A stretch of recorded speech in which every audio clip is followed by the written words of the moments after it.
கிறிஸ்துவுக்குள் பிரியமான சகோதர சகோதரிகளே, உங்கள் யாவருக்கும் ஆண்டவரும் அருமை இரட்சகருமாகிய இயேசு கிறிஸ்துவின் இனிய நாமத்தினாலே என் வாழ்த்துக்களை தெரிவித்துக் கொள்கிறேன். இந்த நாளிலும் இந்த மாதம் முழுவதுமாக நாம் தியானிக்கும்படியாக ஒரு தலைப்பை எடுத்திருக்கிறேன். அது என்னவென்று சொன்னால், ஆண்டவராகிய இயேசு கிறிஸ்து சொன்ன உவமைகளை குறித்து நாம் ஒவ்வொரு நாளும் ஒவ்வொரு உவமைகளை குறித்து தியானிக்கும்படியாக தெரிந்து கொள்ளப்பட்டிருக்கிறது. பிரியமானவர்களே, இந்த உவமைகளை குறித்து நாம் அறிந்து கொள்ளும்படியாக உங்களை நான் அன்போடு கூட வாழ்த்தி வரவேற்கிறேன். ஆண்டவராகிய இயேசு கிறிஸ்து புதிய ஏற்பாட்டிலே 4 சுவிசேஷ பகுதிகளிலும் நாம் பார்க்கிற பொழுது 46 உவமைகளை அவர் சொல்லியிருக்கிறார். அந்த 46 உவமைகளையும் குறித்து நாம் ஒவ்வொரு நாளும் ஒவ்வொரு உவமைகளை குறித்து நாம் தியானிக்கும்படியாக உங்களோடு கூட அதை பகிர்ந்து கொள்ளும்படியாக கர்த்தர் இந்த வாய்ப்பை எனக்கு கொடுத்ததற்காக நான் கர்த்தருக்கு மீண்டுமாக நன்றியை தெரிவித்துக் கொள்கிறேன். பிரியமானவர்களே, உவமைகள் என்று சொன்னால் என்ன என்பதை நாம் தெளிவாக அறிந்திருக்க வேண்டும். உவமைகள் என்பது ஒரு கருத்தை நாம் ஒருவரிடம் சொல்லுகிறோம் என்று சொன்னால், அந்த கருத்தின் பொருளை அவர் எளிதாக அறிந்து கொள்ளும்படியாக அன்றாடம் நாம் பயன்படுத்தும் பொருட்கள் அல்லது அன்றாடம் நாம் காண்கின்ற நம்முடைய வாழ்விலே காண்கின்ற நிகழ்வுகள், நமக்கு தெரிந்த கதைகள், இவைகளின் வழியாக நாம் ஒருவருக்கு நாம் சொல்ல வேண்டிய விஷயத்தை கதையின் வழியாக சொல்லுவதுதான் உவமைகள். அதாவது நாம் சொல்ல வருகிற கருத்தை நாம் பயன்பாட்டிலே வைத்திருக்கிற பொருட்களோ அல்லது நிகழ்வுகளோ அல்லது சம்பவங்களையோ நாம் அவர்களுக்கு எடுத்து சொல்லி அதை எளிதாக புரிய வைக்கிறது தான் இந்த உவமைகள் என்று சொல்லப்படுகிறது. இந்த உவமைகளை குறித்து நாம் பழைய ஏற்பாட்டிலே ஒரு காரியத்தை உங்களோடு பகிர்ந்து கொள்ளுகிற பொழுது அந்த காரியத்தை குறித்து நீங்கள் எளிதாக அறிந்து கொள்ள அது ஏதுவாக இருக்கும் என்று நினைக்கிறேன். தாவீது ராஜாவை குறித்து நாம் பார்க்கிற பொழுது, தாவீது ராஜா ஒரு தவறை செய்கிறார். அந்த தவறை ஆண்டவர் நாத்தானிடத்திலே சொல்லி, நாத்தானை நீ போய் தாவீதினிடத்திலே அந்த தவறை அவருக்கு சுட்டி காட்டு என்று சொல்லுகிறார். நாத்தான் அவரிடத்திலே செல்லுகிற பொழுது அவர் நேரடியாக அவருடைய தவறை சுற்றி காட்டாமல் ஒரு சிறு கதையை அவருக்கு சொல்லி அதன் வழியாக அவருடைய தவறை அவருக்கு சுட்டி காட்டுகிறார். அப்பொழுது அதை தாவீது அறிந்து கொண்டு ஆண்டவரிடத்திலே மனம் வருந்தி மன்னிப்பை கேட்கிறார். இந்த நிகழ்வை நாம் எல்லோரும் அறிந்ததுதான்.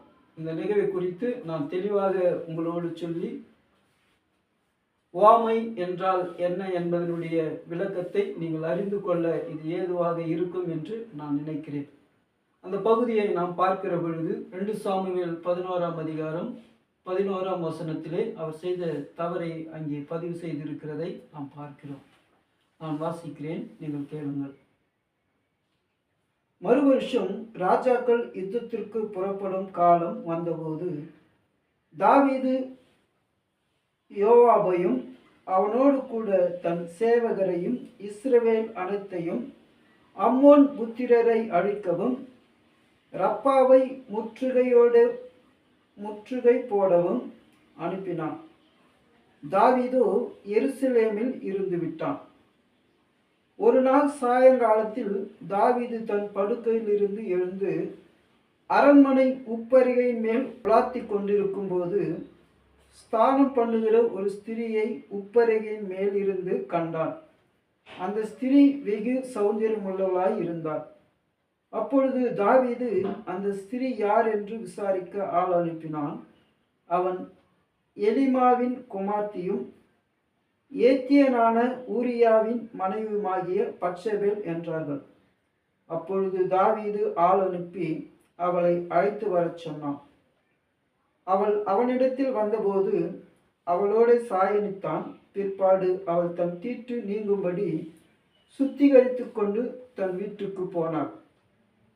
அந்த ஸ்திரீ கர்ப்பம் தரித்து தான் கர்ப்பவதி என்று தாவீதுக்கு அறிவிக்கும்படி ஆள் அனுப்பினார்.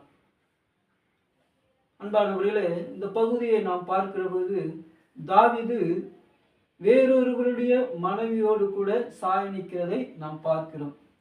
அது மட்டுமல்ல, அவர் செய்கிற இன்னொரு தவறு என்னவென்று சொன்னால், ஊரியாவை கொலை செய்யும்படியாக அவர் திட்டம் தீட்டி நடக்கிற போரிலே அவரை கொலை செய்கிறதை நாம் பார்க்கிறோம். இந்த பகுதியில் நாம் பார்க்கிற பொழுது 15ஆம் வசனத்திலே நாம் பார்க்கிற பொழுது, அந்த நிருபத்திலே மும்முரமாய் நடக்கிற போர் முகத்திலே நீங்கள் ஊரியாவை நிறுத்தி அவன் வெற்றுண்டு சாகும்படிக்கு அவனை விட்டு பின்வாங்கி போங்கள் என்று எழுதியிருந்தான். அப்படியே யோவாப் அந்த பட்டணத்தை சூழ காவல் போட்டிருக்கையில் பராக்கிரமசாலிகள் இருக்கிறார்கள் என்று தான் அறிந்த இடத்தில் ஊரியாவை நிறுத்தினான். பட்டணத்து மனுஷர் புறப்பட்டு வந்து யோவாப்போடே யுத்தம் பண்ணுகையில் தாவீதின் சேவராகிய ஜனத்தில் சிலர் பட்டார்கள். ஏத்தியனாகிய ஊரியாவும் செத்தான். இந்த நிகழ்வில் ஊரியாவின் மனைவியை அவர் எடுத்துக்கொண்டது மாத்திரமல்லாமல் ஊரியாவை கொலை செய்கிறதையும் நாம் பார்க்கிறோம். இந்த தவறு ஆண்டவருக்கு பிடிக்கவில்லை. இந்த தவறை சுட்டி காட்டும்படியாக நாத்தான் அவர்களை ஆண்டவர் அனுப்புகிறார். அப்பொழுது நாத்தான் இதை தாவீதினிடத்திலே எப்படி சொல்ல வேண்டும் என்பதை அவர் ஒரு உவமையாக அவரிடத்திலே எடுத்து சொல்லி அதை புரிய வைக்க அவர் முயல்கிறார். ஏனென்று சொன்னால், நேரடியாக சொன்னால் ராஜா தன் மீது கோபப்படுவார், அவர் அதை ஏற்றுக்கொள்ள மாட்டார் என்று அவர் அறிந்து அதை எப்படியாவது அவருக்கு புரிய வைக்க வேண்டும் என்பதற்காக ஒரு சிறு கதையை அவர் சொல்கிறார். அந்த கதையை அவர் எப்படி தேர்ந்தெடுக்கிறார் என்று பார்க்கிற பொழுது, தாவீது ஒரு ஆடு மேய்த்தவர் என்பது அவருக்கு தெரியும். தாவீது ஏற்கனவே ஆடு மேய்த்து கொண்டிருந்தவர். அவர் ஆடுகளின் மீது பாசமுடையவர். அதனாலே அவர் செய்த அந்த வேலையில் இருந்து அவருக்கு அந்த கதையை எடுத்து சொல்லுகிற பொழுது அவர் எளிதாக தன் தவறை புரிந்து கொள்வார் என்கிறதை நாத்தான் அறிந்து அவருக்கு அந்த ஆடுகளை கொண்டு ஒரு கதையை சொல்லுகிறார். அதை அவர் சொல்லுகிற பொழுது தாவீது தன் தவறை உணர்கிறதை நாம் பார்க்கிறோம். அந்த கதைதான் 2 சாமுவேல் 12ஆம் அதிகாரத்தில் நாம் பார்க்கிறோம். 2 சாமுவேல் 12ஆம் அதிகாரம் 1-7 வரை நான் வாசிக்கிறேன். கர்த்தர் நாத்தானை தாவீதிடத்தில் அனுப்பினார். அவன் அவரிடத்தில் வந்து அவனை நோக்கி, ஒரு பட்டணத்தில் 2 மனுஷர் இருந்தார்கள். ஒருவன் ஐஸ்வர்யவான், மற்றவன் தரித்திரன். ஐஸ்வர்யவானுக்கு ஆடுகள் வெகு திரளாயிருந்தது. தரித்திரனுக்கோ தான் கொண்டு வளர்த்த ஒரே ஒரு சின்ன ஆட்டுக்குட்டியை தவிர வேறொன்றையும் இல்லாதிருந்தது.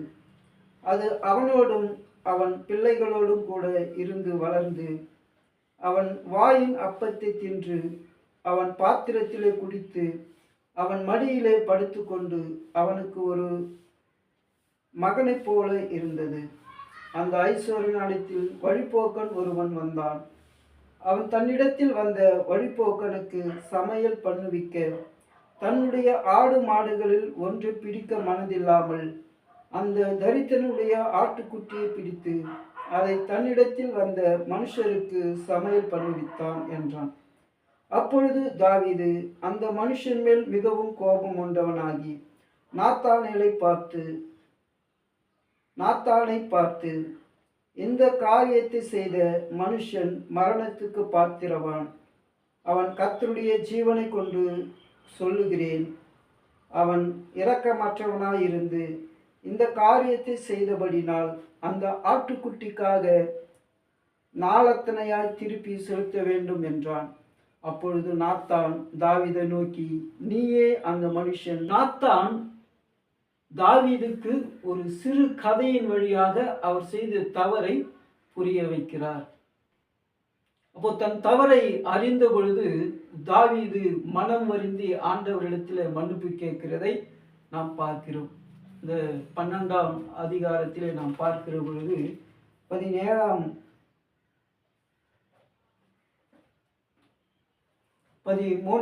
வசனம். அப்பொழுது தாவீது நாத்தானிடத்தில், நான் கர்த்தருக்கு விரோதமாக பாவம் செய்தேன் என்றான். நாத்தான் தாவீதை நோக்கி, நீ சாகாதபடிக்கு கர்த்தர் உன் பாவத்தை நீங்க செய்தார் என்றார். இப்போ நாத்தான் தாவீதுக்கு ஒரு சிறு கதையின் வழியாக அவர் செய்த தவறை புரிய வைக்கிறார்.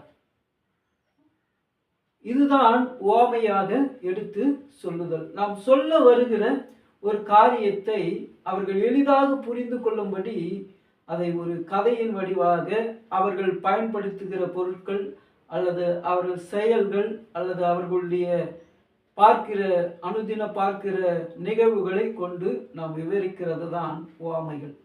பிரியமானவர்களே, அப்படியாக ஆண்டவராகிய இயேசு கிறிஸ்து கூட நமக்கு அநேக காரியங்களை உவமைகளாக சொல்லி இருக்கிறார். அந்த உவமைகளை குறித்து நாம் ஒவ்வொரு நாளும் தியானிக்கும்படியாக அழைக்கப்படுகிறோம்.